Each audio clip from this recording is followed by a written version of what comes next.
Hello, and welcome to today's Orange webinar series session. Today's topic is going to be customer experience and lifecycle management. What does it mean for you and your enterprise? Hi, my name is Kyle Reese. I'm the head of software for the Americas, and I'll be your host for today.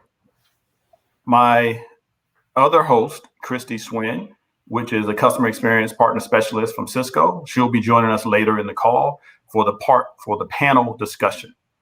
So with that, let's talk a little bit about the agenda for today.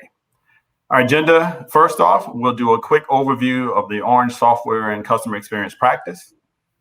Second, we'll jump into our panel discussion, where we're going to go over three of the most asked questions by you, our customers, when we engage in a customer experience conversation. And those questions are, what are the advantages of a CX engagement? The value of a customer success plan to achieve your enterprise business outcomes, and the evolution of lifecycle services. So with that, we'll kick things off. So on this page, on this slide here, you'll see an example of the Orange software practice and customer experience framework. As you can see, we have a continuous loop of expertise, tooling, services, and processes. When you look at this loop, the big at the top of the screen, you see our software enterprise kind of practice, if you will, and framework. That consists of our customer experience management and digital journey guidance. As we move over to going in a clockwise motion, our digital tooling framework is supported by our dedicated customer success tool and our integrated services digital suite of tools that ties and integrates everything together so we have a seamless flow of information and data in the organization.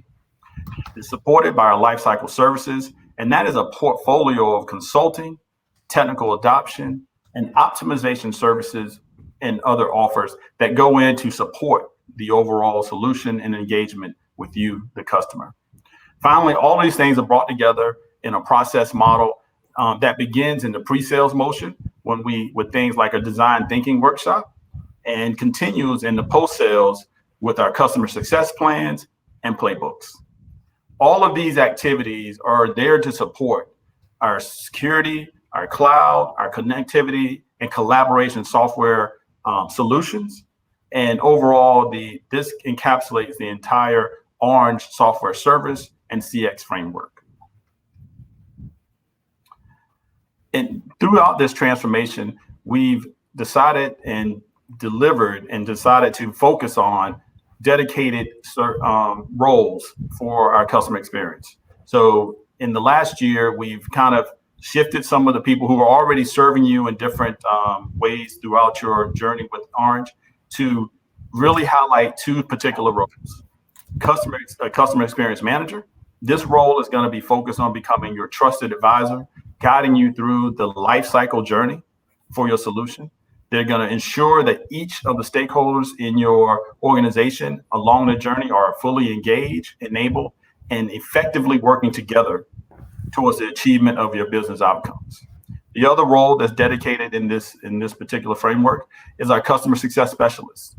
This person will act as a liaison between our solutions and product teams to relay product feedback and drive enhancements. And they're also going to be more data driven. So they're going to be looking at all of the trend analysis around your utilization, adoption, and your overall customer experience to make sure that we maximize it and make it as most efficient as possible. Both of these roles will be working in orchestration with all of the other resources with Orange tool set, if you will, and Orange services and resources to make sure that we elevate that software solution and accelerate outcome delivery.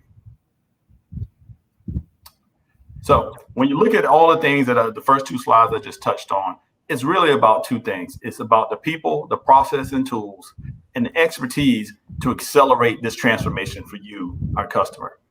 This is all supported by a broad portfolio of lifecycle service offerings that touch on advisory, implementation, optimization in a managed and hybrid, environment, and really driving that adoption and supporting that with additional training and enablement to help you achieve those outcomes. So we're going to move into the panel portion of our call today, which to me is the most important part and the most exciting part. And I want to now welcome Christy Swin to the conversation. So, hi, Christy, how are you? I'm well. Thank you for having me today, Kyle. I really appreciate being here. Absolutely. So, Christy, why don't you give everybody and share a little of your background and tell everybody why you're going to be very important to the call today. Certainly. So, as I said, I'm happy to be here. I have been at Cisco for close to 20 years, and about half of that time I have spent working with partners directly in helping build lifecycle practices. Prior to that, I was working on our customer experience organization, helping drive customer experience with Cisco's direct customers.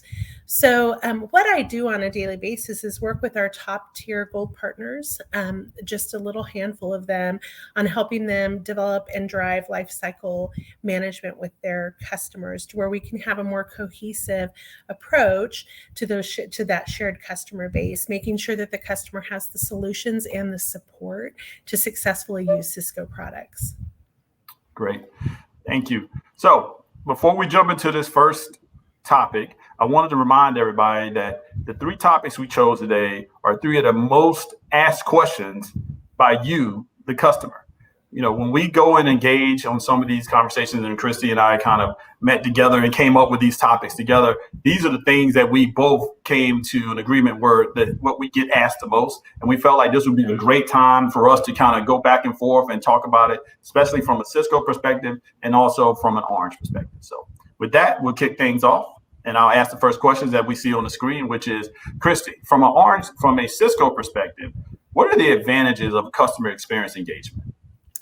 So there's quite a few advantages, and I'll kind of take a step back in a attempt to answer that. When I joined Cisco back in 2005, there was customer service, and we were starting to dip our toes into customer success, which was really boxing up a solution for a customer, handing it to them, and hoping that it fit. And that what has happened over time is that we have found that there's some advantages to really helping build a true customer experience. And those advantages are that when we sell a solution, really looking at what that customer is purchasing that solution for, as opposed to just boxing it up and handing it over to them, and looking at through that advisory step, looking what they're talking through with them, what they're looking for, and really trying to custom fit the solution around that. And then jumping into the implementation, the optimization, making sure that the solution works, working in a hybrid environment, especially since COVID, that's a huge topic. And then further adoption and training as well, looking at that. So looking at every customer differently and saying, yes, we have this solution, but how are we going to make this solution work for you and really meet the goals that you have for solving the issues that you face every day as an enterprise? So yeah, and I think from our perspective as a partner, we have always been focused on the solution and focused on helping you get the most out of the solution. But I think what this CX engagement has done for us is put us more in the proactive stance of it, right? Because when you think about a CX engagement, there's 2 parts to the customer engagement, if you will. There's the pre-sales and there's the post-sales, and sometimes there's a gap in the middle, and that gap is where CX has been able to bridge, right? That's that bridge to that gap. We want to, and I think the big value and advantage of a CX engagement is that the pre-sales and the post-sales transition is really, really minimized. There's very little, gap or drop off, or, sometimes you can deliver something and because of lead times and bad lag times, you don't get the equipment for 3, 4, 5, 6 months. Things change. And I think in a CX engagement, there isn't a lag in communication. So the CX engagement advantage to me is continuation of the communication about your solution. So what the idea you had when you first, engaged us in the conversation about, hey, this is what I'm looking to buy. This is where I'm looking to go. These are the outcomes I'm looking to have. 6, 9, 12 months could have passed and that could have changed. And I think the CX, the biggest thing about the CX is that proactive conversation that we're going to continue to have with you from a pre-sales to the post-sales, and making sure that we make sure the right resources are in place for that to happen. So how, kind of Cisco has, kind of been a leader in that space, and talking about, especially from a big tech company. What are you guys seeing on that front as well? So I love that, because it's absolutely true, because the customer's landscape can really change over time. So maybe in the beginning, they might need the solution for one reason, and then 6 months down the road, they might need it for another. So let's use COVID as an example there. So prior to COVID, a customer might not have needed webinar support. They might not have needed to do something large like that. And then all of a sudden, when everyone's working from home and you need to have an all hands meeting to talk about how we're going to scale the business during COVID times, you need a solution that can reach the masses. So that's a great example of where I think that proactive engagement with customers really makes it a more agile environment too, with customer support. So customers can feel like they can come 6 months into contract and say, I need to change things up. I didn't think I needed training, but now I do. Or I'm not really optimizing this product I purchased and I need some more support there. So that's where that proactive, support will really help the customer throughout the life cycle, not just during that beginning phase when we kind of place it on their lap, Yes, absolutely. And another part to this conversation could be, how is it different than the sales motion? Right? How do these two things play together? So, I know that most of our account managers are dedicated to, that account, and they have a long-standing relationship with some of those accounts. That may be a little different at Cisco because you have commercial accounts and enterprise level. But speaking at the enterprise level space, these are long-standing relationships. How do these two parts work together? And from a Cisco perspective, and how do they not step on each other's toes, but really work in a great orchestrated model to help the customer achieve? So I think that one thing that's wonderful about working with partners like Orange is that sales interlock really reaches across the partner landscape. So, we partner really well with both our internal sales teams here at Cisco. We have a really tight sales interlock, but then also with Orange, and then they have their CX people that are also tightly interlocked.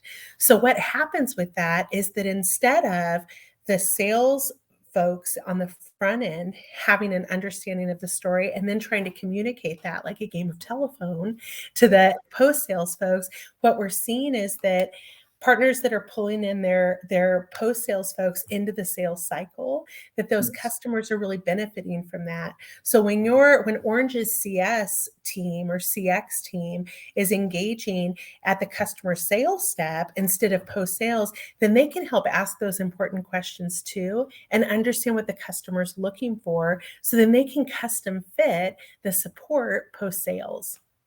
Awesome. So that's a great lead in to our next topic. So this is a word that everybody's hearing, or phrase, and it's called a customer success plan.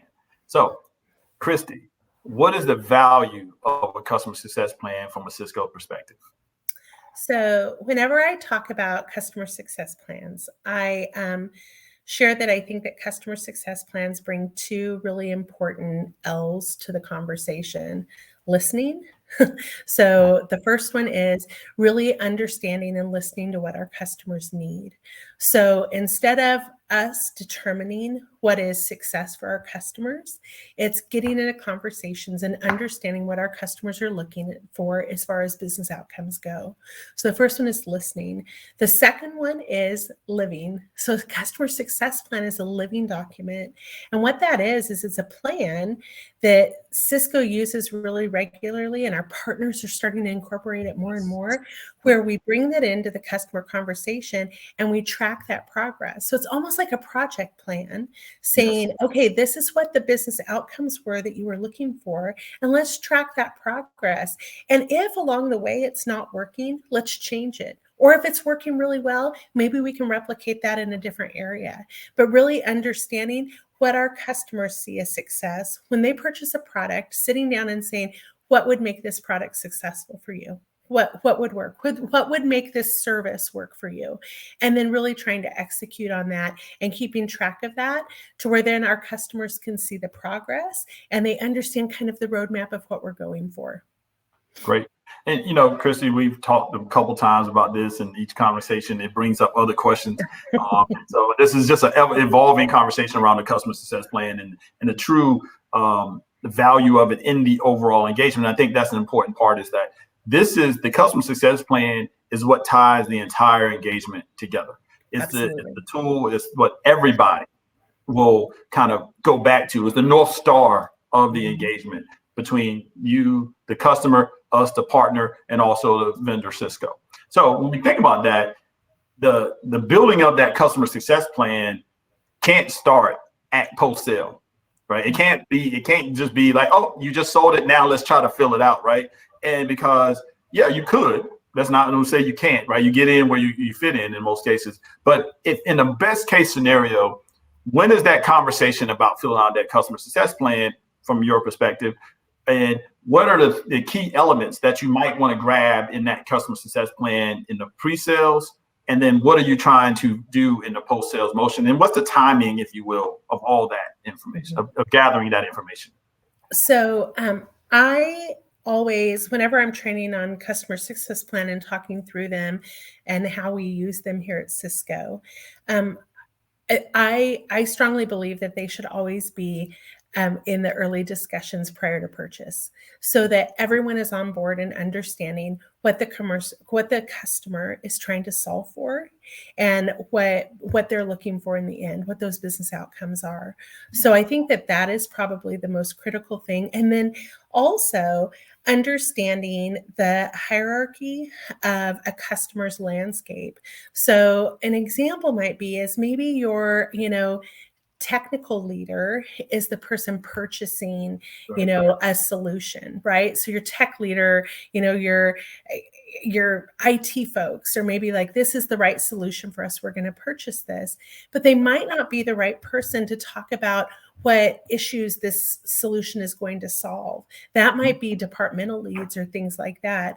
So it's really important to dig in with those success plans and really understand. So our partners jumping in those customer conversations can understand what Mr. Tech, leader is looking for, but then say also, can we pull in some of those department leads so I can understand what Sue and HR needs as opposed to Tom and sales, because they might be very different things. Sue might need, a collaboration, situation, and Tom might need something entirely different. So it's really understanding and being able to look at the customer landscape and customize that customer success plan to what's needed at the customer level. Yes, agreed.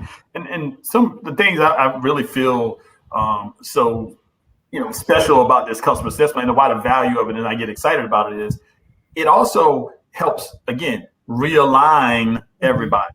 So if, for instance, you might talk to the guy, the tech lead who purchased the software solution or total solution, and they've got business goals. Now those are the goals that person knows. However, as you continue to have more conversations with other areas within the organization, those goals may be out of alignment. And you're not trying to uncover some misalignment of goals, but you definitely, through the listening process, want to make sure that everybody is working and it has similar priorities. And that way you can adjust the priorities that are there. And the solution itself, that's where the customer engagement is so important, is because we are trying to make sure that we address any potential adoption barriers that may come up just through conversation. Beyond the technical side, sometimes it's just a matter of communication that there's a huge adoption barrier. And the customer success plan, when we always refer back to it, is going to be key to doing that. And something we talked about in the rehearsal of all this conversation, we talked about, by the way, we are in an ever-changing environment and people are moving around their organization. Christy and I could change our jobs and tomorrow be gone. Guess what stays when we leave? The customer success plan. So let's talk about that a little bit, how that plan is kind of managed and, who has really kind of ownership of that plan. So I always put the onus of the management of that document and keeping that updated on your customer experience manager. So that person is really going to stay with the customer throughout the life cycle. So now, like when we talked about a little bit earlier about that interlock and where we have our customer experience manager in those pre-sale calls, they understand what the customer's looking for. They've listened in on those conversations, and then they've built this customer success plan. And then they've looked at the hierarchy of the customer base, right? So we've looked at, okay, who purchased it and what was his reason for purchasing it? Who else is impacted by this? And how do they feed into that overall goal? And how can we help them be successful? And then that customer experience manager really owns that and keeps that updated. So if the company completely changes goals, which we saw a lot of during COVID, so if all of a sudden all the goals change, everything goes out the window, where all of a sudden we need to like pivot, right? Then that customer success plan can be changed and updated, and that pivot's really simple. And then if that CS, a customer experience manager, wins the lottery and doesn't come to work tomorrow, then that document's still there and that handoff can happen to someone else. So it's no longer siloed. It's a very open, and sales can look at that. Our engineering team can look at that, and we can all understand what that customer needs and try to solve for that. Yeah. And my last point, and you just said it, that document is one, so that we, all of us, the customer, the partner, and the vendor can stay in alignment, but it's also so that you, the customer, can hold us accountable as well. Exactly. So it isn't, everything in that document, that customer success plan, isn't what you have to do as a customer. It's also what we have to do, right? So we might have to go back and bring some more resources to the conversation. We might have to go and figure out what the technical needs are, that maybe there's a glitch in the product, and now us as a partner, Orange, has to go to Cisco and say, hey, we've tried everything. What can you do to help us? And that customer success plan will help all of us communicate better. So that document holds all of us accountable. And I think that's the most powerful part of it, is we're all using that document, and we're all going to use it to help you, the customer, achieve your business, your desired business outcomes, and hopefully accelerate that time to value with the solution you purchased. Absolutely. Well, and I think it really also opens up communication. I had worked with a customer that the person who purchased had a goal of what their purchase was. And then the other folks, which I will call departmental leads, their structure was a little bit different, but for all intents and purposes, it was department leads, and their goals were entirely different. So it wasn't until we wrote up that customer success plan and reviewed it that all of a sudden we realized our goals were not aligned. And so we were able to use that to sit down and look at it, open it up in front of everyone and say, let's talk, let's try to align these goals so that I can help you be the most successful that you can be. And we were able to do that. And I feel like it's really, the customer success plan is almost like a talking plan. I always call it the listening. I agree. Talking and listening. And you can really use that to open up lines of communication. So everyone knows what the target is. Everyone has a copy of the map. It's internal and external, right? It's a document for everybody. You got to share it both ways. As your customer experience manager or customer success manager, we've got to share it internally at Orange. And you as a customer need to share it internally in your organization so that everybody is communicating and working. Exactly. And aligned. Yep, absolutely. Absolutely. So we could talk all day about customer success plans, but we got one more topic. And that topic is, let's talk about the evolution of lifecycle services, kind of what they are, what may be the differences between, say, maintenance and support and lifecycle services, and how really they tie together with the overall engagement and support of the customer success plan. So one thing that I love getting to support customer experience for Cisco is that it is forever evolving and changing.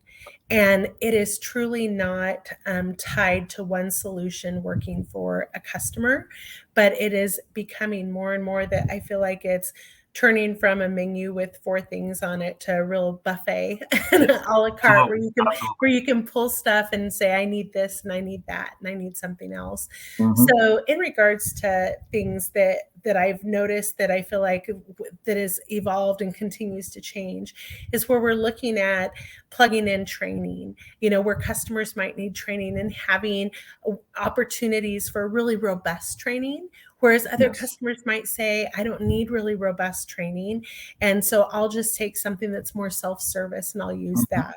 And finding that solution too. And I think that probably the most important part of that evolution has been that it's no longer a one size fits all. Back when I started in 2005, we had one solution for training. It cost the same amount and everyone had to use it, regardless if that fit their need or not.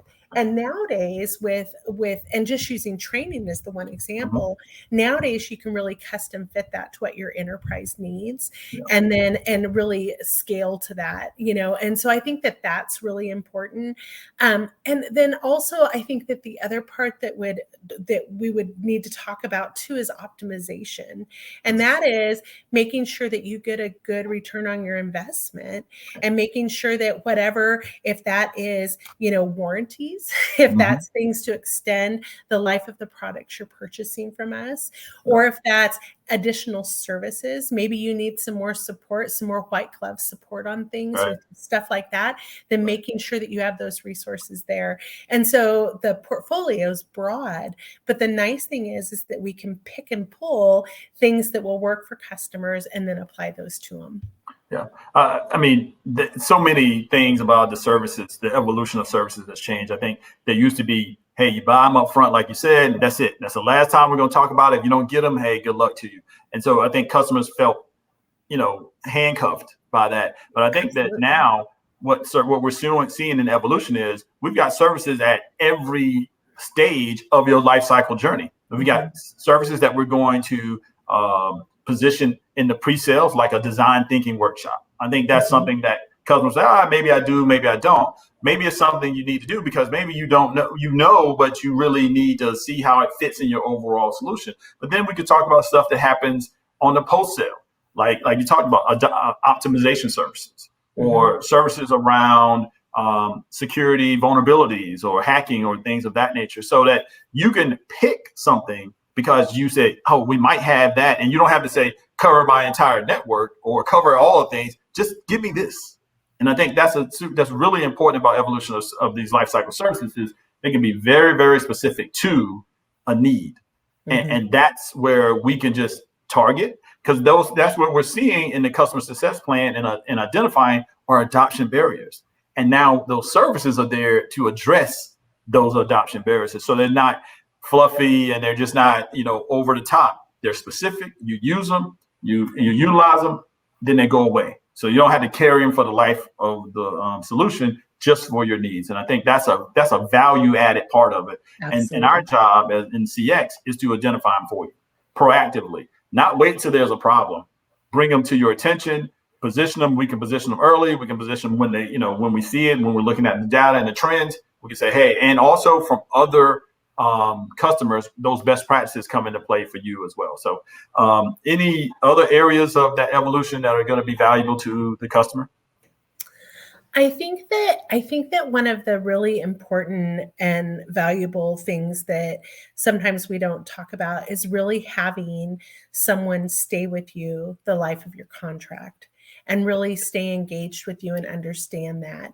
And I think that that is one thing that has been a huge part of the evolution, is that no longer is it that we figure out what you need in the beginning and then kind of send you off on your way. It's truly, like you said, where a customer experience manager can identify opportunities for the customer to optimize, for the customer to grow, for the customer to be more successful. And so I think that human touch is what people have been looking for.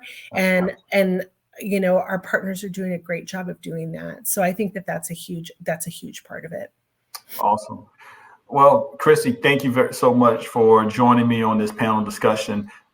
We could talk all day, and every time we talk, we talk for 45 minutes. We only got 30 minutes a day. So we're going to stop right there, put a pin in it there, and we're going to go and see what other questions some of our attendees might have for us. So let's check our question panel over here. Let me see. We got a good question here, and I think this is really important that customers ask as well. Probably number 4 on our list of top 5 or so questions was, how long can customers expect a lifecycle engagement to take? And that comes from Richard. So that is a great question. And the good news is throughout the life cycle of the contract. So if a customer, as long as you are a customer, you will have a life cycle, a person helping you support your life cycle. So you will have your customer experience manager engage with you throughout the life cycle. And I think that that is really important because especially as we approach renewal, then those conversations aren't nothing's new, nothing's a surprise. And so that customer experience manager can say, hey, remember we were talking about this problem, maybe we can find a different solution, or that thing that we purchased last time, maybe that wasn't working and we all knew that it wasn't quite perfect. Let's talk about that now. So it's really important that that customer experience manager stays throughout the life cycle or the whole life of the contract, and that's how that works. So it would be the whole entire contract. Yeah. Great answer. And the only thing I would add to that is the engagement that happens throughout that, right? We definitely, the reason why it lasts that long is because we want to maintain that engagement. We don't want to wait until the renewal and then start reconciling all of the bad things that happened, 18, 19, 24 months ago. That's going to be a tough conversation. The whole point of our long-term engagement is to mitigate those barriers and those issues. And we don't want you stewing and saying, well, when we get to renewal, we're going to really hammer them over the head. No, we don't want that experience. That's not good for either side. And I think that's why the staying with you, that stickiness of the engagement, because it keeps that, as we said before, communication lines stay open, conversations are had, we stay in alignment, because your goals and your outcomes could have changed anywhere along that 5-year time frame. And we need to be there with you making those changes so we avoid any of that frustration. So thank you. Great answer. So we'll take one more. Let me see. Here's a good one. This is a great one. This is from Neva. What is the difference between a customer experience and a customer service or support? Great question. I get asked that a lot. And I always have to date myself in this answer. And so when I got into technology, it was called customer service, and that was back in the mid to late 90s. And so it was customer service back then. And what customer service was someone would call in, much like you would to Comcast or your cell phone carrier or your electric company, and you would say, hey, I need service, and they would help you hook that up. Or you might say, hey, I need a change to my service, and they would help you change that. Or there was a problem or things like that. That is customer service. That's servicing an account, very tactical, very responsive. So a customer comes and has a problem and we try to fix it. And then as things started to evolve in the customer service industry, we started changing the word to customer support or customer success. And so those are both a little bit interchangeable. And so what that was it was pulling some of that stuff from customer service, but then also saying, we want you to be successful. But the problem with that was that we were deciding what success looked like for our customers. So let's use Collab as an example. Back in 2004, when I was working with customers on Collab, success was that you were using 50% of your licenses at least once a month. And we just decided that, and we created that as success. So we were right. So we were getting closer. We were focusing on customers' adoption and success and things like that, but it was still very much in a box. And then customer experience is taking those steps from customer service and customer success. And now it's saying, okay, wait a minute, Mr. Customer, let me understand what you purchased this for, and let me figure out what would be success for you. And let me talk about that, and let me outline that, and let me help you drive that. And so customer experience is really making sure that your customer's experience with the solution is everything that they hope for and more. So my best case scenario, I always tell customers when I talk with them, is that if you have 3 business outcomes that you're looking for, I would love it at the end of this engagement if you say, okay, we got those 3 business outcomes that we're looking for and 3 more, 3 more that were unexpected, or things like that. And that's truly what customer experience is. Yeah, and one thing I'll add to that is, and I learned this in my customer success training, was leading and lagging. I think if you want to align those 2 words to customer success or service, customer success is a leading.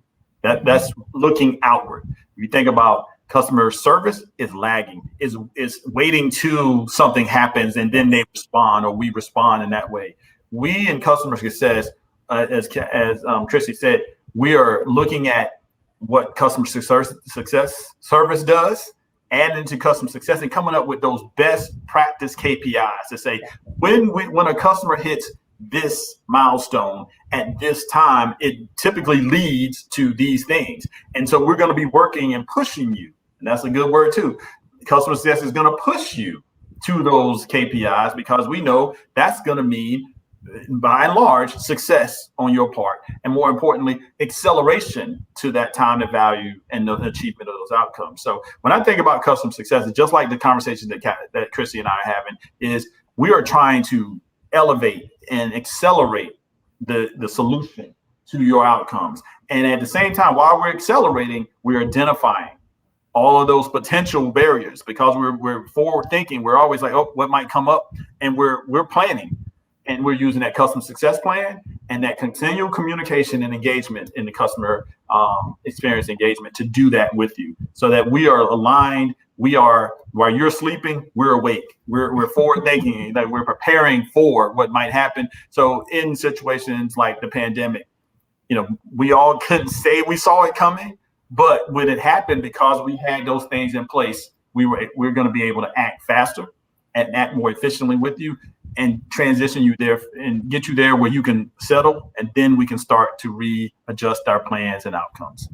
So thank you, Chrissy. This has been exciting. Again, we could talk all day. I'm gonna put a pin there, and hopefully we'll do this again soon. We'll pick some other topics and invite everybody back to that. So again, thank you, Christy, but thank you everyone for joining us today for this conversation. We've had a great time. We hope it was informative and informational to you. And we encourage you to check our website for other webinars like this, but also check out our CX items that we have out there, and other collateral that can follow you. And if you have any questions, please reach out to me. You can see my email address here on the slide, and we look forward to hearing from you and talking to you about our customer experience soon. Have a great day. Have a great day.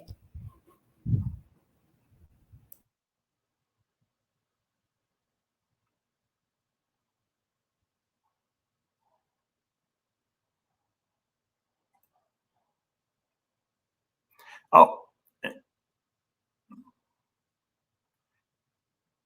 and as a reminder, you can catch this replay of this session online as well. So please feel free to jump out there. Sorry for that. That's just me. Thank you. Goodbye again.